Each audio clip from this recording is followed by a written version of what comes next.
समझ सकता हूं कि इतने बड़े गुरु, हमारे गुरु विश्वामित्र जी, जिनके आंखों के तेज मात्र से राक्षस जलकर भस्म हो जाते हैं, उन राक्षसों को नष्ट करने के लिए विश्वामित्र जी को एक किशोर को लाने की आवश्यकता क्या पड़ गई? मैं आपकी जिज्ञासा समझ रहा हूं।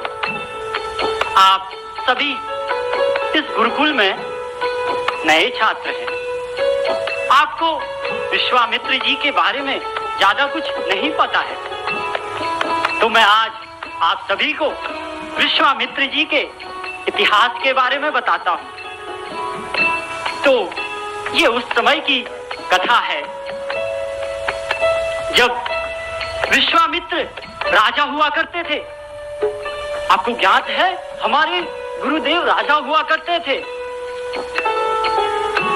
तो वो एक बार अपनी सेना को लेकर एक भयानक वन में चले गए। वहां उनको वशिष्ठ ऋषि का आश्रम दिखा। तो वशिष्ठ ऋषि के आश्रम में वो अपनी पूरी सेना के साथ गए और वशिष्ठ ऋषि ने उनका बहुत आदर सम्मान किया। उनकी पूरी सेना को भरपेट भोजन करवाया।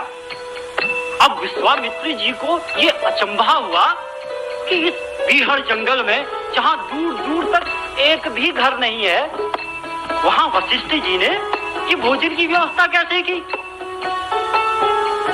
तो विश्वामित्र जी ने वशिष्ठ जी से पूछा कि हे गुरुदेव, आपने इस जंगल में इतनी बड़ी सेना के लिए ये भोजन की व्यवस्था कैसे की? तो वशिष्ठ जी बोले, उन्होंने एक नंदनी गाय जो पाल रखी थी उसे आगे किया और कहा, सब इन्हीं का प्रताप है, जो ये भरपेट भोजन मिला है, जो ये ऐश्वर्य मिला है, ये सब इन्हीं की देन है। तो विश्वामित्र जी ने कहा कि इस गाय की आवश्यकता तो एक राजा को है, आप इससे क्या करेंगे? ये मुझे दे दीजिए। वशिष्ठ जी ने कहा, नहीं, वो उसको अपने पास ही रखेंगे सदा। लेकिन विश्वामित्र जी तो हठी थे, तो उन्होंने कहा, वो भी हट में आ गए कि मैं नंदिनी को लेके जाऊंगा। तो उन्होंने अपने सैनिकों से कहा, हमारे गुरुदेव ने, कि तुम उस गाय को उठाकर हमारे साथ ले चलो। तो सैनिक बढ़ गए, 10-12 सैनिक गाय के पास चले गए और गाय को घेर लिया। अब गाय ये देखकर थोड़ा विचलित हो गई, क्योंकि उसके साथ ये पहली बार हो रहा था।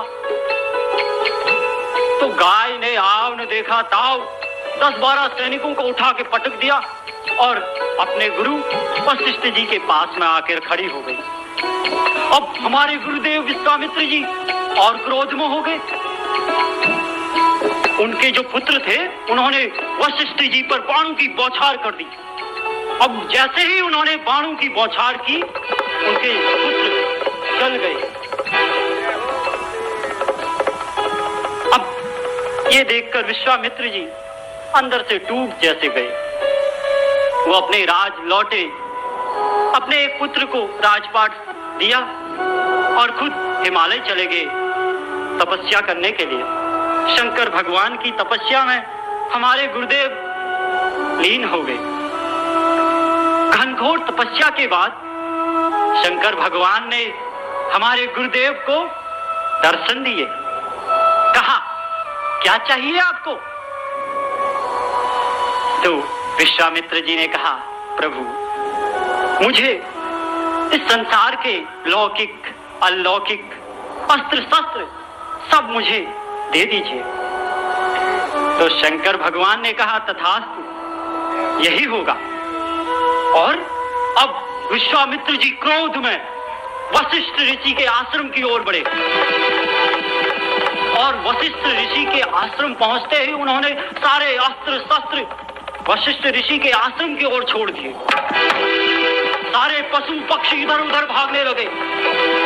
लेकिन जैसे ही वो अस्त्र शस्त्र वशिष्ठ ऋषि के आश्रम तक पहुंचते वो ओझल हो जाते। उन्होंने कहा ये क्या हो रहा है। उन्होंने अपना अस्त्र ब्रह्मास्त्र वो भी वशिष्ठ ऋषि के आश्रम की ओर फेंका, लेकिन वो भी वशिष्ठ ऋषि के आश्रम पहुंचते ही ओझल हो गया। अब विश्वामित्र जी को लगा कि शंकर भगवान ने मेरे साथ छल किया है।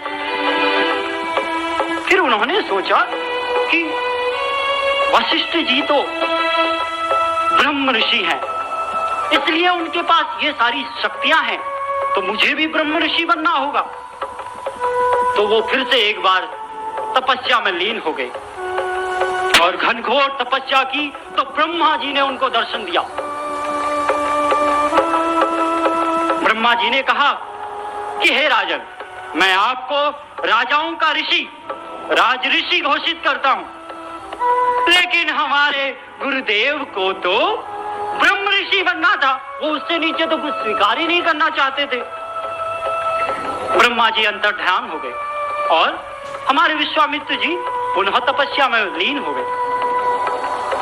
अब ये सब देखकर इंद्रदेव डरने लगे। जब उन्होंने देखा ये सब कि विश्वामित्र घनघोर तपस्या में लीन हो गए हैं और वो ब्रह्म ऋषि बनना चाहते हैं, तो उन्होंने अपनी एक अप्सरा मेनका को विश्वामित्र की तपस्या भंग करने के लिए भेजा और मेनका इस कार्य में सफल भी रही। और कुछ समय बाद उनकी एक कन्या हुई जिसका नाम शकुंतला था। जब मेनका ने शकुंतला को विश्वामित्र जी की गोद में दिया और विश्वामित्र जी की नजर उस कन्या के चेहरे पर पड़ी, तो उनका सम्मोहन टूट गया, जो सम्मोहन मेनका ने रचा था। और वो शकुंतला को वहीं वन में छोड़कर तपस्या करने फिर चले गए। ये उस समय की घटना है जब अयोध्या में त्रिशंकु राज किया करते थे और उनके ही राजगुरु वशिष्ठ जी थे। और जो किशोर को लेने हमारे विश्वामित्र जी आज गए हैं, राम जी, वो त्रिशंकु के ही वंशज हैं। तो जो त्रिशंकु थे उनको अपने शरीर से बहुत प्यार था, वो बहुत सुंदर थे। वो चाहते थे कि जब उनकी मृत्यु हो तो वो स्वशरीर ही स्वर्ग चले जाए। वो नहीं चाहते थे कि उनका शरीर नष्ट हो, इतना सुंदर शरीर नष्ट हो।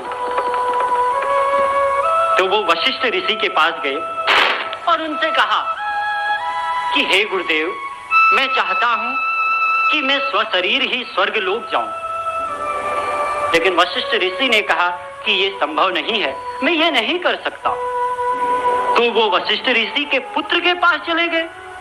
अब पुत्र को जब ये पता चला कि पिताजी ने मना कर दिया है इस बात के लिए, फिर भी ये मेरे पास आए, तो उन्होंने गुस्से में आकर उसे श्राप दे दिया कि आज से तुम चंडाल हो जाओगे।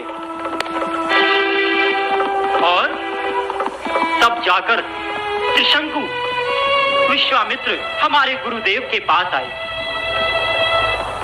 विश्वामित्र को जब उन्होंने अपनी व्यथा बताई कि वो सशरीर ही स्वर्गलोक जाना चाहते हैं, तो विश्वामित्र इतने प्रतापी, उन्होंने स्वशरीर ही त्रिशंकु को स्वर्गलोक भेज दिया। स्वशरीर। लेकिन एक चांडाल का स्वर्गलोक में रहना संभव नहीं है, तो देवताओं ने उसे नीचे गिरा दिया। लेकिन हमारे गुरुदेव विश्वामित्र जी हार मानने वाले तो है नहीं, तो उन्होंने त्रिशंकु के लिए एक नए स्वर्ग की रचना कर दी, नए स्वर्ग की, जहां त्रिशंकु को स्थापित किया। लेकिन उनका कार्य अभी भी पूर्ण नहीं हो चुका हुआ था। वो तो ब्रह्म ऋषि बनना चाहते थे और ब्रह्मा जी ने ये अस्वीकार कर दिया था। तो विश्वामित्र जी ने यह सोचा, क्यों ना मैं एक नई सृष्टि का आयोजन करूं जिसका ब्रह्मा स्वयं मैं हूंगा। जब ये बात सृष्टिकर्ता को पता चली तो उन्होंने हमारे गुरुदेव से प्रार्थना की और गुरुदेव को भी दया आ गई। गुरुदेव को दया आ गई तो त्रिलोकीनाथ ने हमारे गुरुदेव को ब्रह्मर्षि घोषित कर दिया। तो इसलिए महान है हमारे गुरुदेव। अब आप सबकी आशंकाएं दूर हो गई होंगी। तो आज की जो भी आपने विद्या ग्रहण की इसे समझिए, ठीक है? तो आज हम लोग इसे संपन्न करते हैं। सब अभी अपने अपने स्थानों पर विश्राम करेंगे। चलिए।